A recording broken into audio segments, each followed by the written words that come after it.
How's it going, everybody? You know who it is. My name is Sanwoo, and in today's video, I want to discuss the differences between the Teenage Engineering EP-133, aka KO2, and the EP-1320 Medieval. As you can see at first glance from the outside, both of these devices look pretty much the same apart from different color and font choices.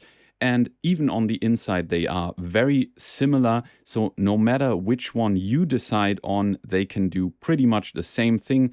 The only minor differences on the inside will be the included samples, how much sample space you have, as well as some of the send effects and the punch-in effects. Oh, and the arpeggiator in this one. But apart from that, I think they are the same. So let's fire them up and see what's actually different. At first glance, this seems darker than this one in terms of display, so I assume they have tinted the plexiglass or whatever this is on top somewhat to make it look more old school, because here all of the colors look a little bit muted and just more dull and less fresh than on this one. First, let's compare the send effects on both devices. So on the new EP-1320, they have given some of the effects new names, and I want to find out if they are actually different effects or have just different names. So the delay is now called a dungeon echo in the manual. The reverb is called torture chamber reverb.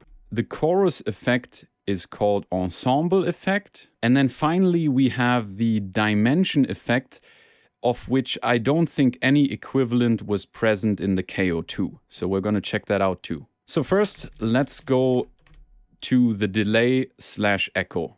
One difference that I already realize that is a bit annoying on the 1320 is that you don't have visual indicators as to where your effects are set. So here we've got these two dials in the middle that will change as I'm turning the knobs. But here we don't have these. So as I'm turning the knobs, you don't get a visual indicator of which position you are at, which is pretty annoying. But now let's see if the sound of the effect is actually different. I'm going to start playing both devices without the effect and then slowly bring up the fader in order to introduce the effect.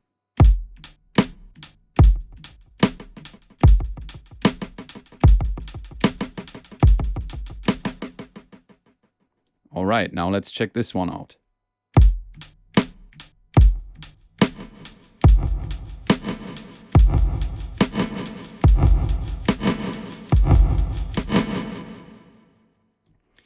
So immediate difference, this one sounds a lot darker, high frequencies are getting lost more, whereas this one contains a lot more high frequencies and doesn't have this bassy boominess in the delay.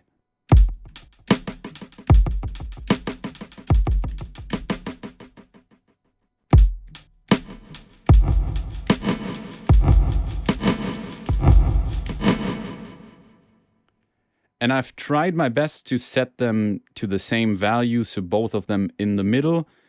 And now let's try to increase the delay time to maximum, keep the feedback in the middle, and see how it changes. And then we're gonna set them both to 50 and play the different sounds.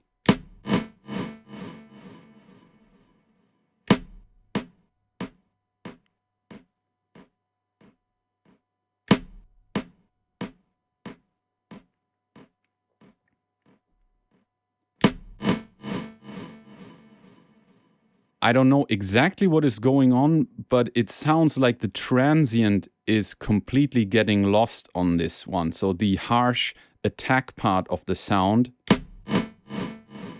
disappears in the echoes, reverberations, delays, whatever you want to call them. Whereas here,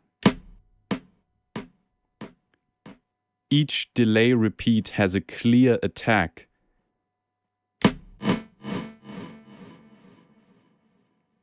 So what I think must be happening here is that there's some kind of gate applied to the repeats of the delay that slowly opens as the sound gets louder and therefore it cancels out the transients a little bit.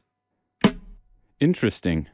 So it seems that the shortest delay time that's possible on this one is still much longer than it is on this one. So again, I turn it down to the shortest delay time and I hear almost nothing, whereas here I turn it down to the shortest.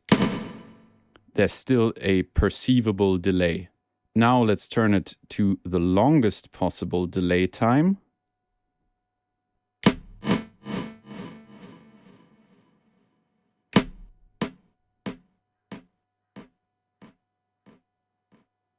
And even here, it seems like the maximum delay time you can get out of the EP-1320 is less extreme than on the KO2. So on the KO2, you get a wider range of delay times than you get out of the Medieval. And when it comes to the sound of the delays, I would say this is more of an acquired taste, and it might suit your style, it might not, whereas this is a very simple and you could call it bland delay. Let's quickly create a sequence and then tweak both delays while we are playing the sequence.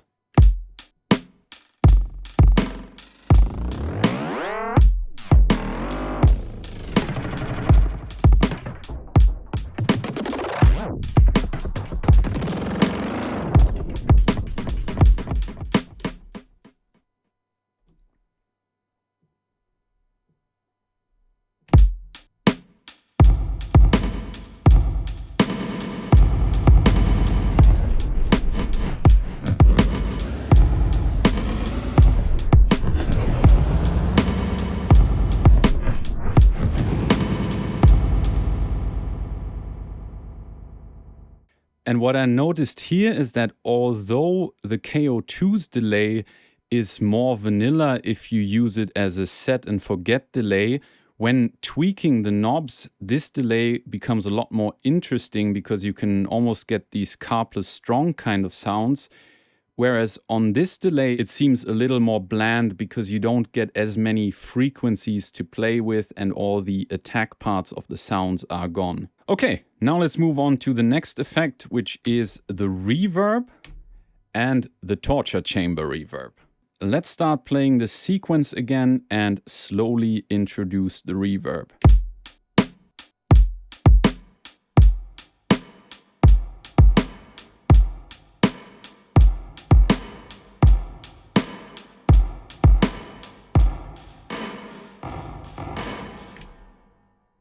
And now the same here.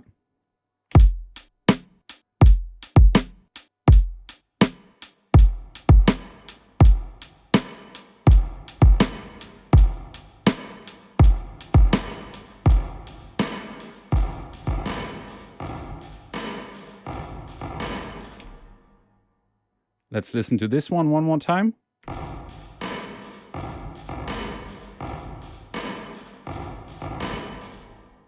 And this one more time.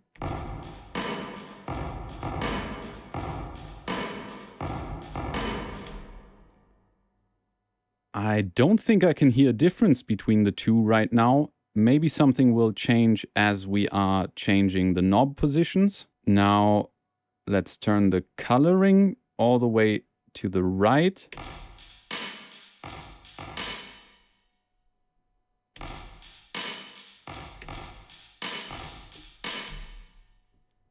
And all the way to the left.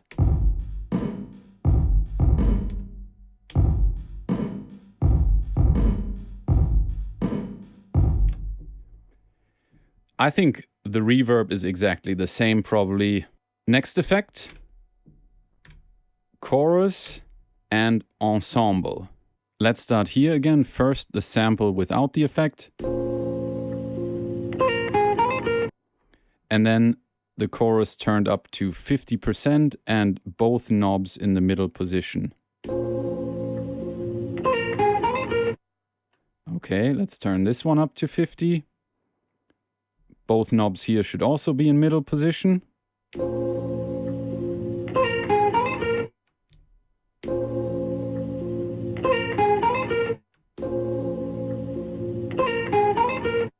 All right, let's turn it up all the way.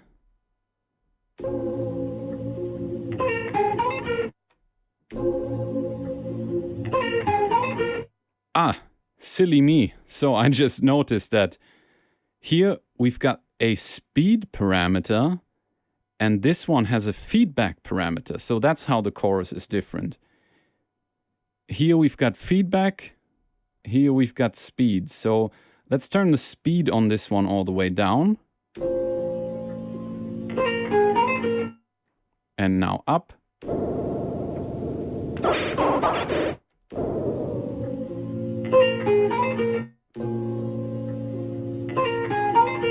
So that sounds pretty sweet, I gotta say, at lower speeds. This ensemble effect is pretty nice. Now let's play with the feedback of the chorus a little bit. So first we got it down all the way. You can still hear a lot of the chorus.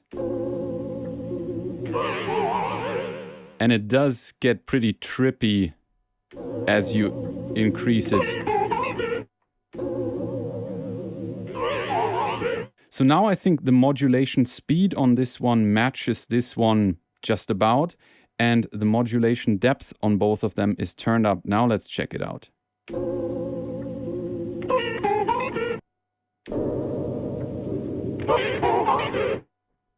So now this one sounds like it's getting a lot weirder. Now that you turn up the speed, something else seems to be happening. Again, let's try playing with the effects while our sequence is running. This time I got the chords included in the sequence.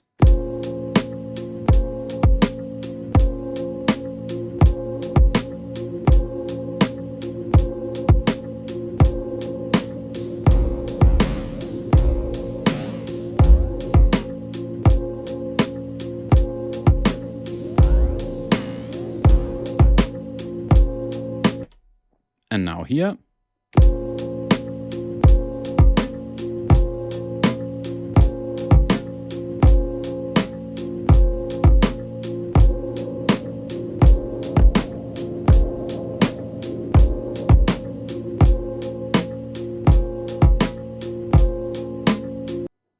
So my conclusions on this one is I am not really sure if they are the same effect or not. Because you can control different parameters, of course, some of the outcomes will be different. As I can change the modulation speed here, I can change it to speeds that aren't available here because this has a fixed modulation speed. And here I can turn up the feedback, which is a parameter that's not available here. So, of course, in a way, I can make them sound different. But I could imagine that it actually is the same effect and they have just exchanged two of the controllable parameters. Hi, Sunwoo here from the editing room.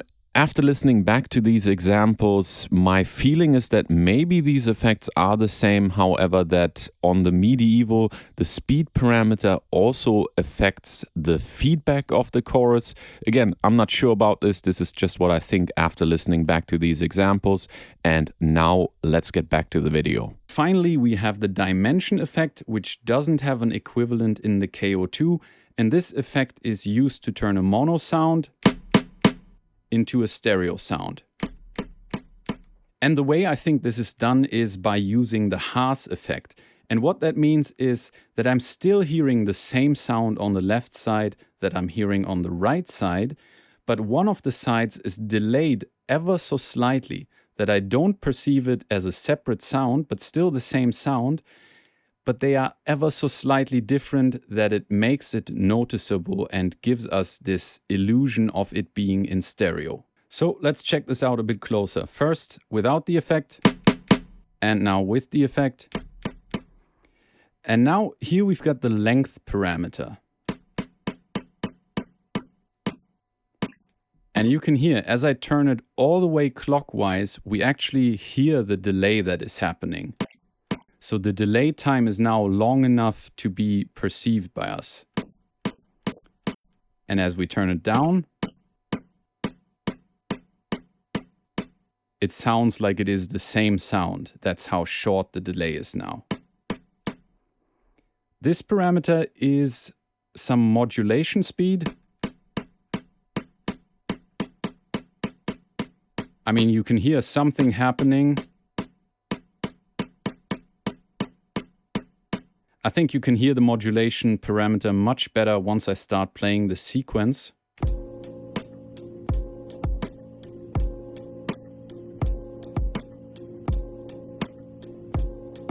Now you can hear there are things actually being moved around. Let's play with the length as well.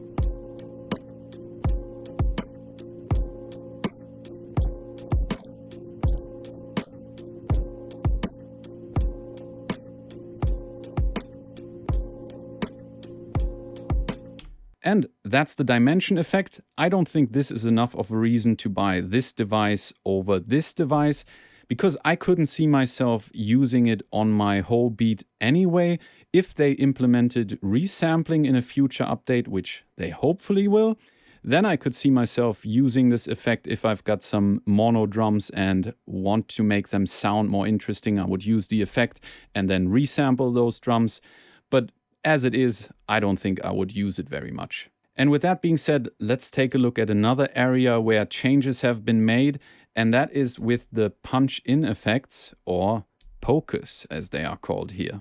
So this punch-in effect seems to differ on both devices. Let's play it here first.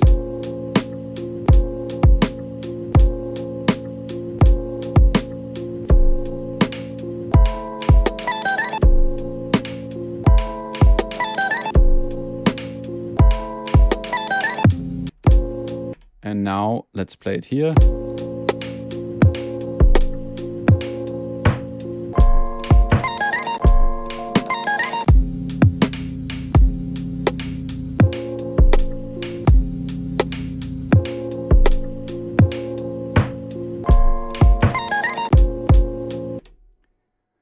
So they are both doing some kind of pitch variations on your samples, but it seems to be a little more elaborate on this one than it is on this one. It goes through a few more different pitch shifts, I believe, than it does here, but it's difficult to hear all of that. I think this one sounds better on this device than on this one. This punch-in effect also seems to differ. I can't exactly tell what's going on, but it plays different notes than whatever you have entered in your sequence. And since I have the same layout of sounds on both devices, they should be playing the same thing if it was the same effect, but they do play different things. So let's do this one first.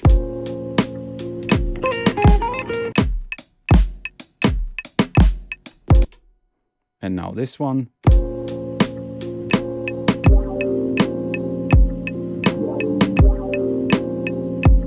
So it chooses to play different samples. I can't say either of them is better or worse. It's not an effect that I would often use. And the next one that's different is number 3.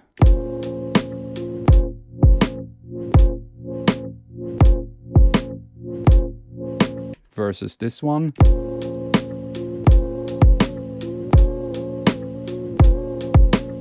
Here we only seem to have pitch modulation. So a slight warble effect. When it comes to the low pass and high pass filters, they are still there, but they have tweaked them ever so slightly. Because on the original KO2, if I press down very hard, my sound will almost disappear completely like this.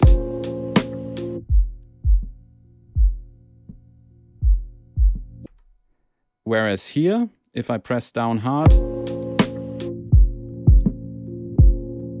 you still can hear quite clearly what is going on.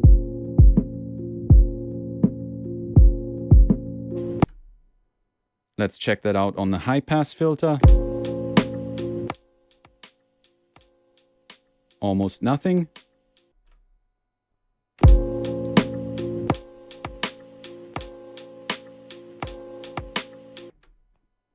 So yeah, just slightly tweaked filter punch-in effects. Punch-in effect number 7 also has changed quite a lot, while it is still the same type of effect, meaning it modulates the volume of your sounds. The way you interact with it is different. On the KO2, the pressure of my finger determines the rate of modulation. On the EP-1320, it determines the depth of the modulation. Let's hear what that sounds like. So low pressure first, slow modulation, and more pressure, fast modulation. And now here, I start with low pressure, almost no noticeable modulation, more pressure, deeper modulation, but no change in timing. Effect number 8 has also been changed, or dare I say downgraded, on the EP-1320. So it still is the same type of effect, meaning a pitch down, like this. But on the KO2, I can still modulate it with the pressure of my finger.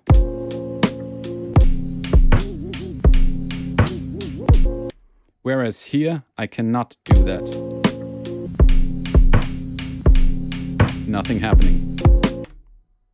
So yeah, win for the KO2. Effect number 9 is completely different on both devices. On the KO2, we've got a sample rate reducer / bit crusher.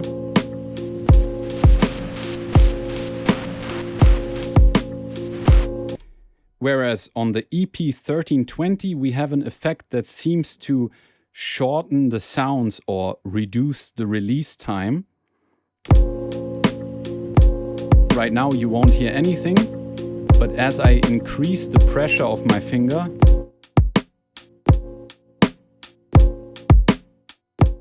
you can hear the chord sample gets shorter and shorter.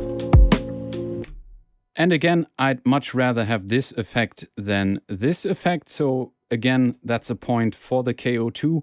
Let's get to the next difference, and that is the arpeggiator that is built in here. So if we press the timing button or the quantum button here, we press and hold it and press a key, it will repeat that sound. Same if we do it here. But the difference comes in if we add more pads to it. On the original KO2, it will repeat all of those pads at the same time. On the EP-1320, it will go through each sound separately. And now the next difference is the new arpeggiator in the EP-1320. So if we press the quantum or the timing button and press any of the pads, it will repeat the pad. Same here. However, if we press multiple pads on this one, it plays all of the pads at the same time, whereas on this one, it goes through each sound separately. And that's all that new arpeggiator is. I'm sure this could be added in a firmware update to the KO2. Whether or not they do that, I have no clue. And whether or not this feature is enough of a reason to buy the Medieval over the KO2, I personally don't think so. Do you disagree or agree with me? Let me know down in the comments. So that's it for the main differences in terms of functionality. There's only one remaining difference between these two units, and that is the sample memory. On the KO2, we have 64 megabytes of sample memory, whereas the EP-1320 has 128 megabytes in total. That may sound great because it's twice the amount. However, 96 megabytes of these 128 are already used up by the internal samples that it comes with, which leaves you with 32 megabytes for your own samples. And now that's half as much as this one. So, unless you really love the included Medieval samples and you are sure that you don't need a large sample space for your own samples, then you could go with this one. However, if you prefer to get your own samples and you like to be as flexible as possible, I would definitely recommend this one because you can hold more of your own samples and there's less of a chance of having that moment in your sampling session where you're like, oh, damn, now I got to delete all these samples to make some space for the next sample. So I definitely prefer this one over this one for having more sample space, as well as also some of the punch-in effects are better in my opinion. And yeah, I don't really care much for the adjustments they have made in the EP-1320, apart from the ARP functionality, which is cool, but it's nothing that you couldn't replicate in the sequencer. And apart from that, the medieval sounds, they do sound nice. It is a professional sample pack. However, if you wanted all of those sounds, there are enough videos on YouTube demonstrating each single sound that this device has to offer. So you can just go ahead and sample them in your existing sampler, be it the KO2 or any other sampler, and have and use those sounds without needing to buy this device, quite frankly. If, however, you like the sounds, you love the design, you like the adjusted effects in here, then go ahead and buy it because it's still an amazing device, such as this is an amazing device. These are both great samplers and great fun devices and very immediate to use. So the same things that were amazing about this one are still amazing about this one. So there's no reason to get upset. They made a new device. It's just whether or not you like the design and if you like the sounds in it. If you don't like this one, go ahead and buy this one. It's great. Anyway, that's it for this comparison between the KO2 and the EP-1320. Thank you very much to Teenage Engineering for sending this over to me, and thanks very much to you for watching this video. I hope to see you in the next video. Until then, have a wonderful time. Don't forget to like, subscribe, ring the bell and all that stuff, and don't forget to have a wonderful time. Peace.